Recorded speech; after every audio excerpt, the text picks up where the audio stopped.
Hi there.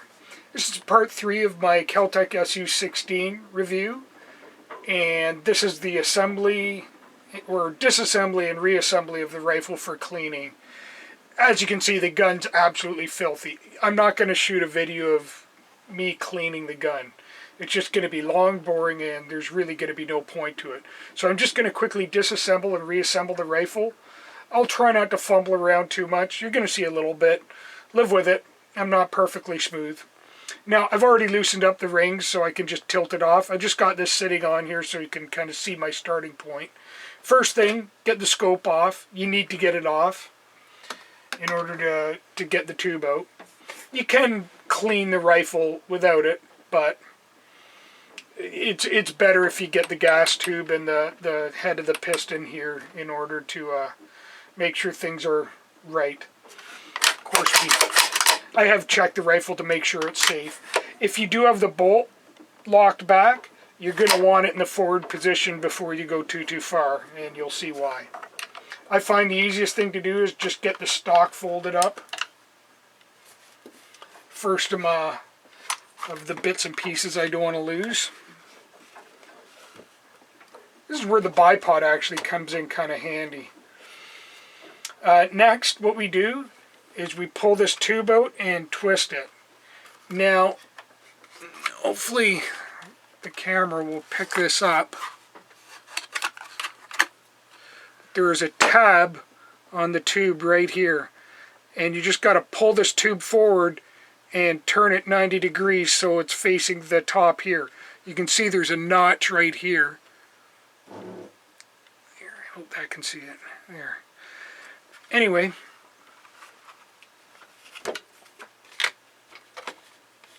you can see it's really dirty in here. This is one of the dirtier parts.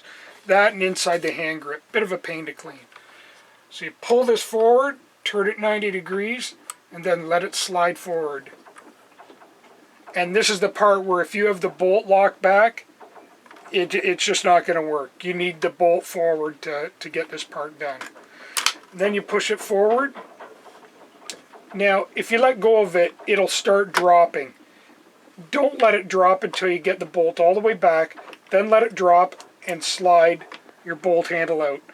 And all there is a slot cut in the side of the receiver here to allow it to pop out. Once it's forward to that point, it's just the plastic, there's a little plastic ridge that this tab rides in. Gotta remember where the camera is, where this tab rides in right there. Anyway, from that point, you just let it fall down like that and slide the whole thing out. There's your piston, bolt assembly, spring. It's all one piece right now. Now, you would clean this starting within here, your bore, the inside of your chamber here. You really don't have to do too much to the trigger assembly. You probably want to give it a quick look and give it a light oiling or whatever, but you don't want to give it too much oil, otherwise it's just going to attract all kinds of crap. Really, it stays reasonably clean, I find. This gun is absolutely filthy, but I put, geez, I don't know, about 700 rounds through it, so yeah, it's going to be dirty. And some of it really cheap ammo. MFS, really dirty ammo, and the Norinco ammo, it's absolutely filthy ammo. Works good and everything. There's nothing bad about it, but you're going to need to clean your rifle by the time you're done with it. It's not corrosive, though. It's not going to hurt your rifle or anything if you don't, really. But you should always clean your rifle anyway. Anyway, I'm going to get this thing right out of the way here, set it aside, right beside me. And we'll look at the bolt assembly. Look familiar? Yeah. Looks pretty AR-like, doesn't it? Anyway, basically, the exhaust gas that hits this piston only really comes back about this far. So you get a bit of a light coating on it inside this tube, but not much. To get the piston head off here so you can pull this tube assembly and spring apart, all you do is make sure this tab here is pointing straight up. this profile here. Hopefully this is getting it. I have no idea what I'm looking at here. Anyway, if you make sure that's straight up, you'll know your holes are lined up to pop your pin out. You do is push in on a bit, get the pin started. See, it's popped out there. If your hands are clean and you have fingernails like vice grips, then you can probably just pull that out. I usually need something else to give it a little poke and get it a little further so I can get a grip on it. There's another pin you do not want to lose. That would be a big pain in the neck. Then you just let go of that. And here's your piston head assembly. That's the part that's pretty dirty. Your spring and the tube. And then you're left with your bolt assembly, your bolt floating. Now, technically you could just clean it like that and you wouldn't need to take it apart anymore. I go ahead and take it apart all the way, short of doing anything atrocious like unscrewing this. I would never do that. Anyway, the next part, in order to pull your floating bolt out, you have to get your firing pin out. And to get your firing pin out, this pin right here has to come out. Notice this side's smaller than this. This is the large size. You just push on the smaller end.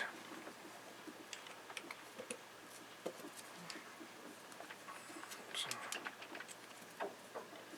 you notice there's just a kind of a neoprene ring around it, and that's all that captivates it in there. Normally once it's in the receiver riding in there, this pin can't go anywhere. And from there, your firing pin pops out. A lot of people are going to go, hey, that looks familiar. Yeah, it does, doesn't it? And then this piece just lifts out. The actual bolt pops out. And there you go. And you do whatever magic trick you normally do to clean everything. Technically, you can pop your extractor out and play with all that. I would never do that. This is as far down as I would ever plan to take a bolt. If I needed to do any work on that beyond that, I would be taking this piece into a gunsmith or something. I really wouldn't bother trying to break it down any further than that myself. If something needs to be done beyond that, I'm going to get somebody else to do it. That's just me. If you want to venture on beyond that, by all means, go right ahead. Probably more mechanically inclined than I am. Okay, so there it's all apart. I'm not going to clean it. I'm just going to throw it back together so you guys can see it. For starters, you can remember your facing for your extractor, or really, this only goes in one way. If you try and go in from this direction, it won't let you. It's a bit smaller. They have it crimped down a bit. So it really only goes in from that direction.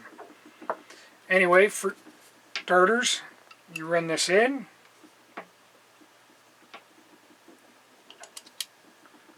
And drop it in place. Now, the thing that locks this piece in is your firing pin.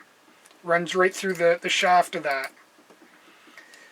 To lock this firing pin, it has a groove cut in it right there, and that's where this piece passes through and locks it in place.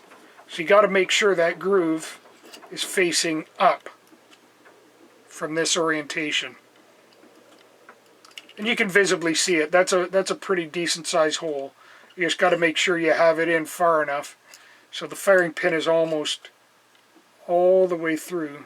But you can just see a bit of it and you're in the right spot. And you can just push that in. Just give it a good shove. Make sure it's in all the way and flush. It is. Lovely. There we go. That's all there is to the bolt reassembly. With this piece right here that's flopping around here, when it's in the rifle, you'll see it in this little cutout right there. And you'll see it sticking down. And the bolt's locked. I'd point that out. Anyway, for the next step, we need to get the spring and all that back on. First thing we do, the end with the tab orients towards the rear of this.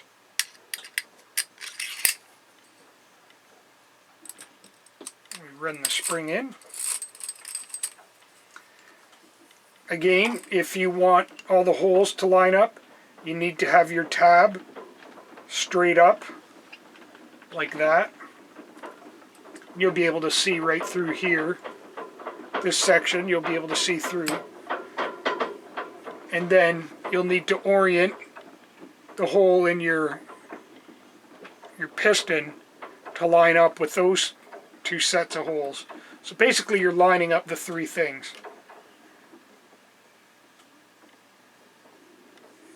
This can go good or bad for me.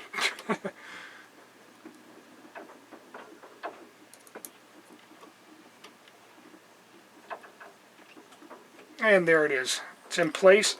And when this is locked into the rifle, it's turned it at a 90-degree angle like that. This tab is off to the side, and that captivates the pin running through the piston.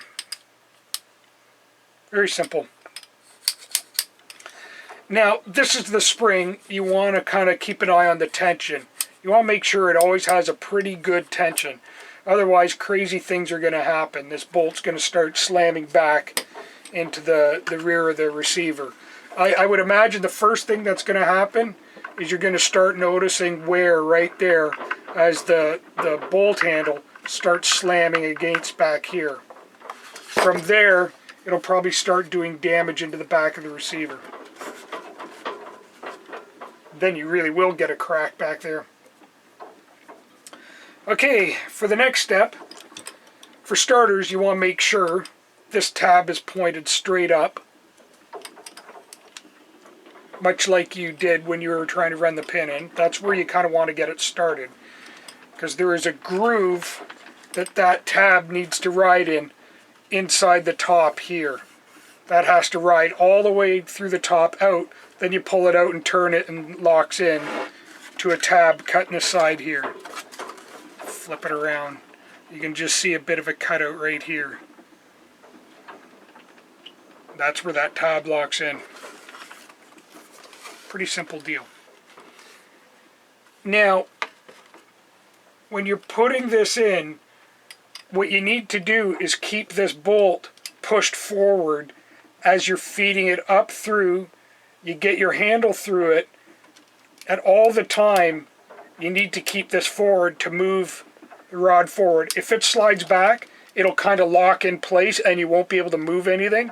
So if that happens, you know you just kind of got to reach in there and poke it forward.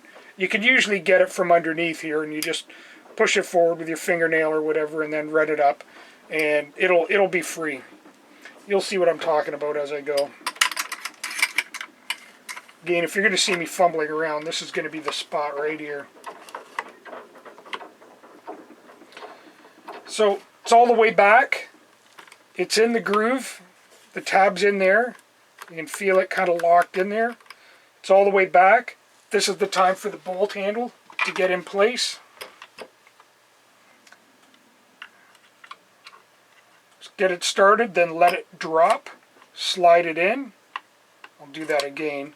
See the tab points up, so you let the bolt drop. Then when you want to push it up, I let go of this bolt. Now I can't move it. If I push the bolt forward